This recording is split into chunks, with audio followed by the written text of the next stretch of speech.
A paz do Senhor, meus irmãos, minhas irmãs.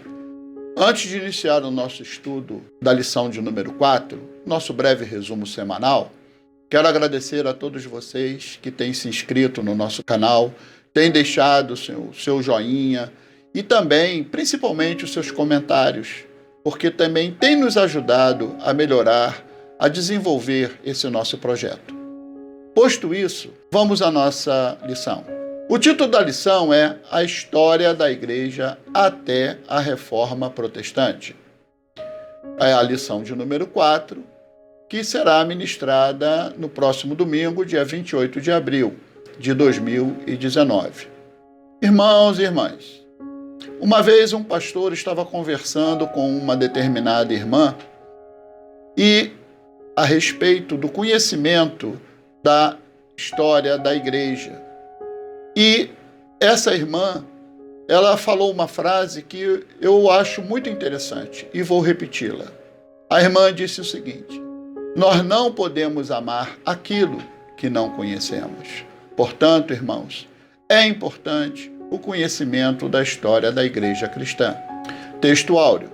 O Senhor tem estabelecido o seu trono nos céus e o seu reino domina sobre tudo.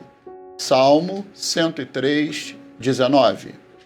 O Salmo 44, versículo 1, diz assim: Ó Deus, nós ouvimos com os nossos ouvidos e nossos pais nos têm contado a obra que fizeste em seus dias, nos tempos da antiguidade. O renomado evangelista Billy Graham, falecido há pouco tempo, disse uma frase muito importante a respeito também dos acontecimentos da história da humanidade.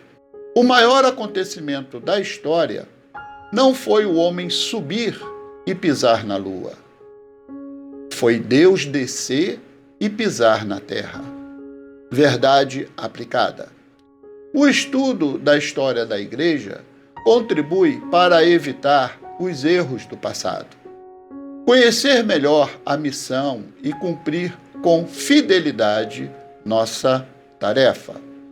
Marco Túlio Cícero, advogado, político, escritor, orador e filósofo romano, nascido no ano de 106 a.C., disse: a história é testemunha do passado, luz da verdade, vida da memória, mestra da vida, anunciadora dos tempos. Objetivos da lição.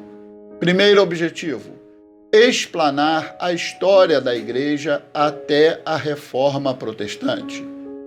Segundo objetivo: descrever os pontos que fizeram a igreja se desviar do seu propósito inicial. E o terceiro objetivo: explicar a importância da reforma para os nossos dias. Os textos de referência encontram-se em Daniel, capítulo 2, versículos de 19 a 22. Em Daniel 2, o rei Nabucodonosor tem um sonho que deixa bastante perturbado. O problema é que ele não lembrava do sonho. E daí ele pede que seus magos, os encantadores, os feiticeiros, os astrólogos, digam o que ele sonhou e também a interpretação. Estes dizem ao rei que isso é impossível, que não há ninguém na terra capaz de tamanha façanha. Esta resposta deixa Nabucodonosor bastante irritado, e ele decreta a morte de todos eles. Quando Daniel soube do ocorrido, pediu ao executor da ordem permissão para falar com o rei e pedir um pouco mais de tempo, e isso lhe foi concedido. Daniel pediu que seus amigos orassem com ele sobre o caso, daí a importância de uma reunião de oração. Após o tempo de oração, eles foram dormir, confiando no que diz o Salmo 37:5. Entrega o teu caminho ao Senhor, confia nele e ele tudo fará. Enquanto Daniel dormia, o Senhor lhe revelou o sonho e a sua interpretação. Então Daniel louva e agradece a Deus, conforme os nossos textos de referência. E, a seguir, e pede para ser introduzido à presença do rei, para lhe revelar o sonho e a interpretação, conforme ele havia solicitado. Não sem antes dizer que há um Deus no céu, o qual revela os mistérios. Daniel 2:28, dando toda a honra e glória ao seu Deus. Nabucodonosor ficou maravilhado, pois sabia que seu pedido era algo sem precedentes. Ao ouvir Daniel, o poderoso rei caiu de joelhos, reconhecendo a glória do Deus de Daniel. Daniel 2:47. Que grande exemplo Daniel nos deu, ao enfrentar a situação usando 3 poderosas armas espirituais: fé, oração e confiança nas promessas de Deus. Pois ele tinha convicção do controle divino da história e, em particular, da sua vida e a vida dos seus amigos. Introdução. A história da igreja é repleta de altos e baixos. Como participantes desta história, devemos deixar um legado para gerações posteriores de compromisso e responsabilidade com a palavra de Deus. Nesse ponto, vamos destacar alguns eventos importantes do período inicial da história da igreja. Primeiro, no ano da morte e ressurreição de Cristo, no dia de Pentecoste, a igreja é inaugurada em Jerusalém, a partir de um grupo de quase 120 pessoas, conforme Atos 1:15. E nesse mesmo dia, o seu número aumenta para quase 3.000 pessoas, Atos 2:41. Segundo, a igreja gozou um breve período de relativa paz, Atos 2:47. E Atos 5:13. E aumentou o seu número, conforme Atos 4:4 e Atos 5:14. Terceiro, após o martírio de Estevão, é levantada uma grande perseguição à igreja motivada pelos judeus. Atos, capítulo 8, versículo 1. Quarto, outro fato importante é a conversão de Paulo, Atos capítulo 9. Quinto, a igreja já está estabelecida na Judéia, Galiléia e Samaria, conforme Atos 9:31. Sexto, inicialmente, a igreja era composta de judeus e de prosélitos do judaísmo. Mas o Espírito Santo também é derramado sobre os gentios. Eles são batizados nas águas e também admitidos como seus membros. Atos capítulo 10. Sétimo, a igreja se expande e da cidade de Antioquia, na Síria, Paulo e Barnabé partem para a primeira viagem missionária, indo à ilha de Chipre e à região da Galácia do Sul. Capítulos 13 e 14 do livro de Atos. Oitavo, acontece o Concílio de Jerusalém, no qual o Colégio Apostólico deixa claro que a salvação de todos, judeus e gentios, é pela graça de Deus, conforme Atos 15:11. E que os gentios não tinham que seguir os costumes judaicos, Atos 15, 28, 29. Nono, Paulo e Silas partem para a segunda viagem missionária, indo até a Macedônia e a Acaia, Atos 15, 36 e Atos 18, 22. Décimo, Paulo, com um grupo de irmãos, realiza a terceira viagem missionária, indo para a Ásia Menor, Atos 18, 23 e Atos 20, 38. 11º, Paulo é preso em Jerusalém, Atos 21, 33, por motivos religiosos, e apela para César, Atos 25, 11. E ainda como prisioneiro segue para Roma, Atos 27, 1 até 28, 31. Tópico 1. a história da Igreja até Constantino. A história da Igreja não acaba no livro de Atos dos Apóstolos. O próprio livro não termina com uma conclusão. Pelo contrário, deixa aberto a continuação da história da Igreja, Atos 28, 31. Item 1.1. O período de perseguição. Na realidade, a Igreja, praticamente desde a época do seu início, foi sempre perseguida com mais ou menos intensidade, principalmente por 3 motivos. Primeiro motivo, religioso, pois sua doutrina contrariava todas as outras religiões.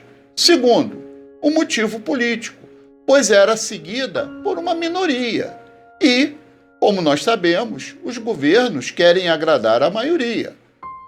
Terceiro, um motivo econômico, pois a Igreja contrariava os interesses comerciais daqueles que viam na manipulação da fé das pessoas uma grande oportunidade de obter um grande lucro. Vejamos algumas dessas principais perseguições. Primeiro, pelos sacerdotes e saduceus, Atos 4, 1. Atos 5, de 17 a 18. Segundo, pelos judeus liderados por Saulo, Atos 8, 3 e Atos 9, 1 e 2. Terceiro, pelos exploradores da Pitonisa, Atos 16, de 18 a 24. Quarto, pelos efésios, liderados pelo ourives Demétrio, Atos 19, 23 a 41. Quinto, pelos judeus em Jerusalém, Atos 21, 27. E, sexto, pelos romanos, a partir do 4º imperador, o imperador Nero, que, após incendiar Roma, no dia 17 de julho do ano de 64, aproveitou-se do fato de que, dos 14 bairros da cidade, apenas 4 deles não sofreram dano algum com um incêndio. E esses bairros eram densamente habitados por judeus e cristãos. Ele aproveitou a oportunidade e colocou a culpa do sinistro sobre os cristãos. E com isso, deflagrou uma grande perseguição política aos cristãos. Inclusive, ele aprisionou e matou os apóstolos Pedro e Paulo.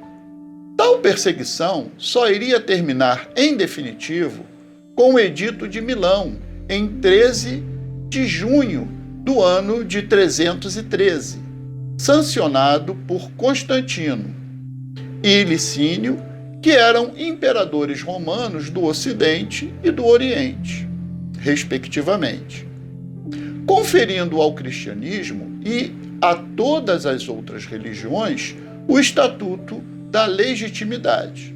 O pensador Blaise Pascal, ele falou: o silêncio é o maior dos martírios. Nunca os santos se calaram. 1.2.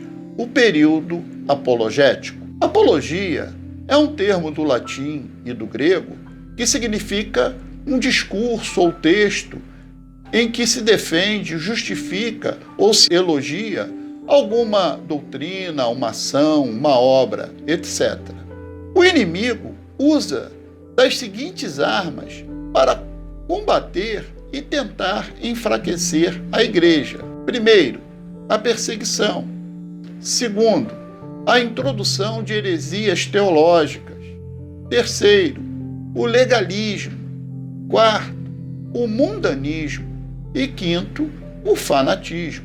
Inicialmente, além da perseguição movida pelos sacerdotes e saduceus, uma arma usada pelo inimigo contra a igreja foi o legalismo, defendido pelos chamados cristãos judaizantes, que, em síntese, tentavam ensinar às comunidades cristãs que, para serem salvos, os crentes também deveriam guardar a lei de Moisés, contrariando o ensino apostólico, Atos 15, 11. Foi principalmente para combater essa heresia que Paulo, apologista do Evangelho da Graça de Deus, escreveu a Epístola aos Gálatas. Outra arma usada pelo inimigo foi a doutrina dos assim chamados gnósticos, pois julgavam ter um conhecimento especial e transcendental. Existiam, e ainda existem, várias correntes de gnósticos. Porém, de uma forma geral, eles negam a encarnação do Verbo de Deus, pois diziam que a matéria é má e que Deus não poderia se tornar homem. Também diziam que Jesus não é Deus e negavam a Trindade, que em particular está presente na forma do batismo, dos 28:19, e nas bênçãos apostólicas, 2 Coríntios 13:13. Paulo, em Colossenses 2, de 8 a 9, e Gálatas 1:8, e João, no seu Evangelho, no capítulo 1, de 1 a 5, e no versículo 14 ainda do capítulo 1, e também na sua primeira epístola, no capítulo 4, versículo 3, eles combateram energicamente esses hereges. 1.3. Constantino.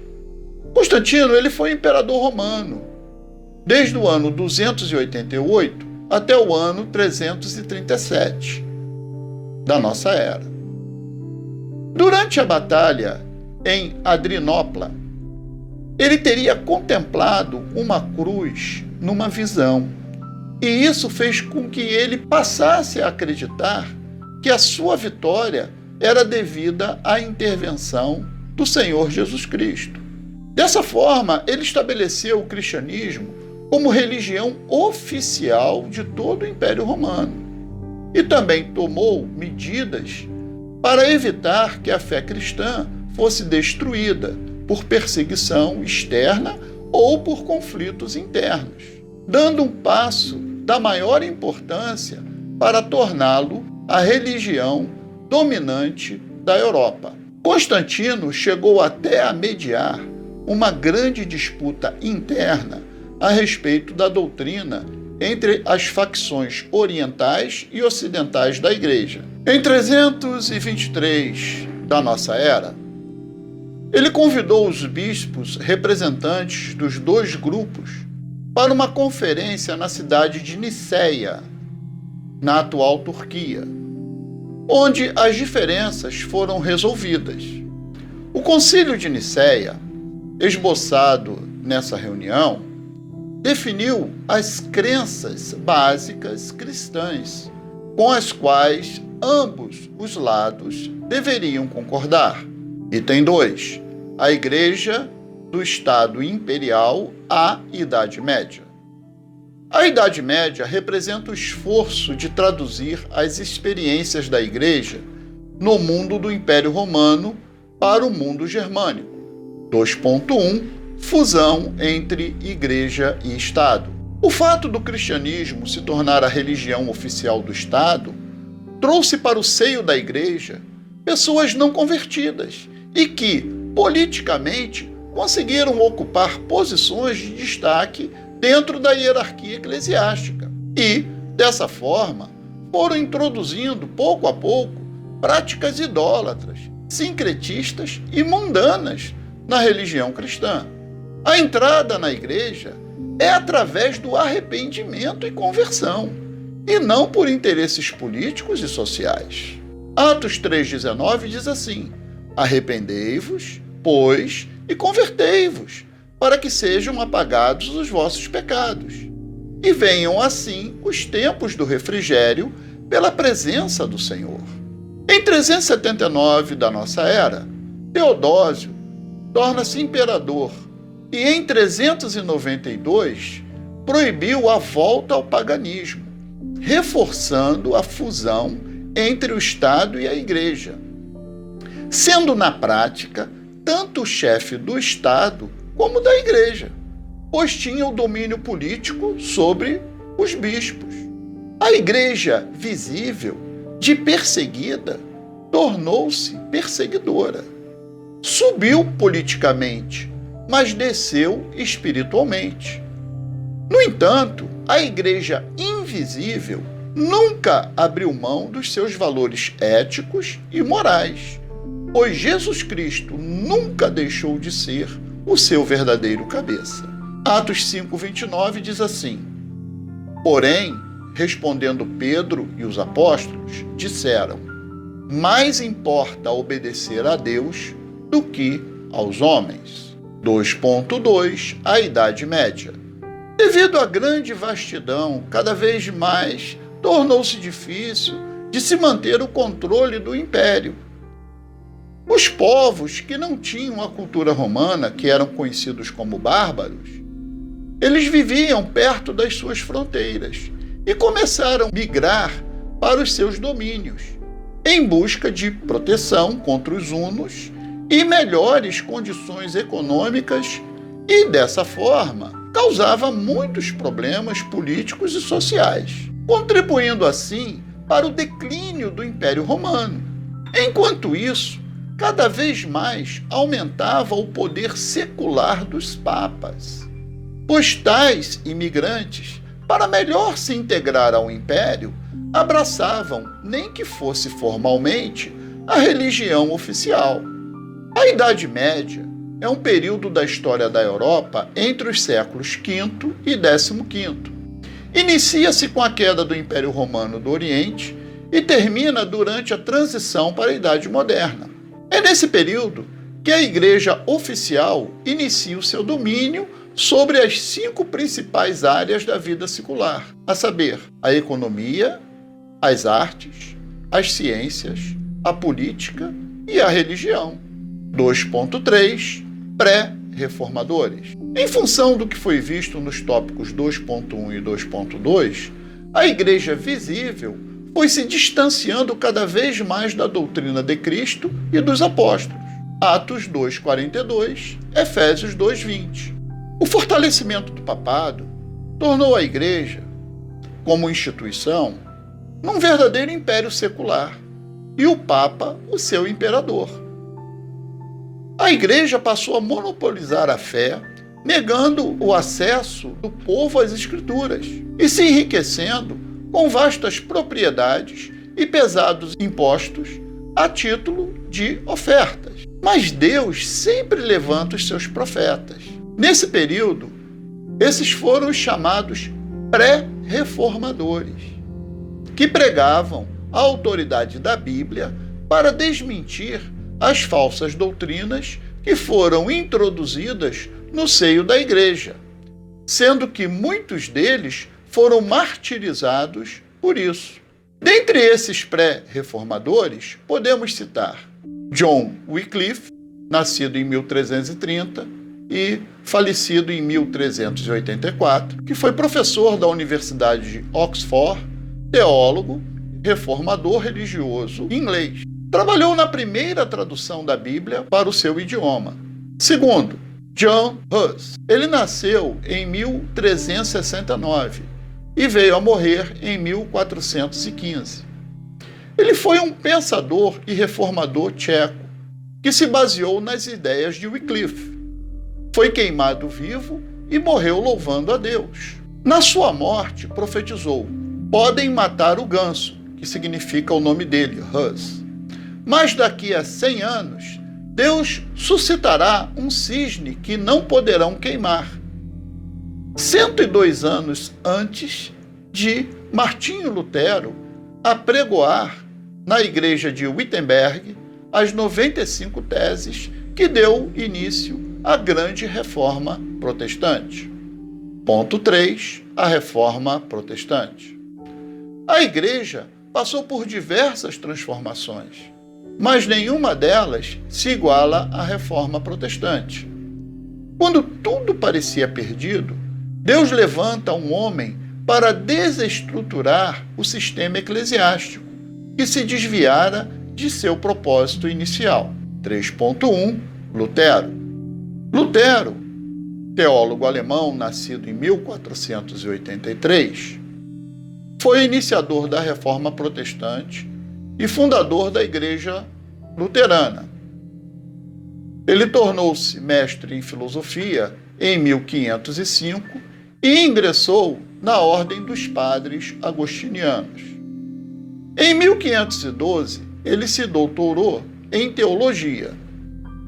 Durante esse período, ele estudou grego e hebraico para aprofundar-se no significado e origem das palavras utilizadas nas Escrituras. Esses conhecimentos, mais tarde, ele utilizou para a sua própria tradução da Bíblia para o alemão em 1534. 5 anos depois, passa a criticar a venda de indulgências pela Igreja Católica e a defender a tese de que o homem só se salva pela fé, Romanos 1,17. E, em 31 de outubro de 1517, ele fixou na porta da igreja do castelo de Wittenberg as 95 teses que deram início à Reforma Protestante. Ele não reconhecia a autoridade papal, ele negava o culto aos santos e só aceitava os sacramentos do batismo e da Eucaristia. Ele foi chamado pelo Papa Leão X a se retratar e ele se recusou e queimou em praça pública essa convocação, que foi através de uma bula pontificial. Em 1520, ele foi excomungado. E nesse ano ele publica o Manifesto à Nobreza Alemã, do cativeiro babilônico da Igreja e da liberdade do cristão, os grandes escritos reformistas. Em 1521, é banido da Alemanha pelo imperador Carlos V, mas ele foi apoiado por setores da nobreza. Ele abandonou a ordem agostiniana em 1524 e, no ano seguinte, casou-se com uma ex-freira e ele morreu em 1546. 3.2. O termo protestante. Após os eventos que culminaram na criação da Igreja Reformada, livre da autoridade de Roma, no ano de 1526 foi promulgada uma autorização que dava autonomia religiosa aos diversos estados que compunham a Confederação Alemã. No entanto, em 1529, o imperador Carlos V revogou essa autorização, ordenando a volta de todos à tutela da Igreja Romana. Porém, 14 estados da Confederação leram um protesto contra tal decisão e, por isso, passaram a ser chamados de protestantes. 3.3. As bases da Reforma Protestante. Todas as denominações religiosas, consideradas evangélicas, estão unidas através dos 5 pontos básicos da Reforma Protestante, também conhecido como os 5 solas, ou seja, unicamente ou somente. Primeiro, somente as Escrituras. Todas as doutrinas devem ser baseadas na Bíblia.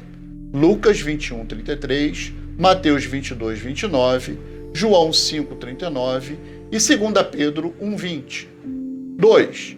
Somente a graça. Somos salvos pela graça e não podemos comprar o favor divino. Romanos 3:24, Efésios 2:8-9, Tito 2:11, Atos 15:11. 3. Somente a fé.